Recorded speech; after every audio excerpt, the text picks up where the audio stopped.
Alright, what's up mga kalulo? So ito na ang ating finished product, NMAX V3 Turbo. So ito yung TechMax version. So ayan, naglagay tayo ng RCB S1FL. So yan po tayo maglagay. Tsaka sa kapila. So may mga mods, pero sakto lang. Tapos nagamaki grip, bar ends. Saka naka Atom premium switch. Tapos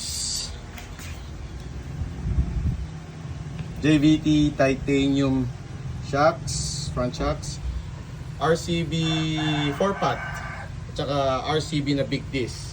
Tsaka naka RCB na SP500 na siya. Saka Atom mini driving light and ano ba? Caliper sa likod. RCB rin. Tsaka yung mga brake hose niya. TSMP Stage 2. Ito yung new version. So, pang NMAX version 2 to. Plug and play siya sa NMAX V3. Same sila ng elbow. Tapos, on tops. Tapos, sample sa ilaw.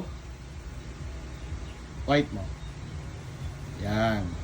Tapos, yellow. Yun. Tapos yung combi niya. Yun. And, naglagay rin tayo ng PIA compact horn.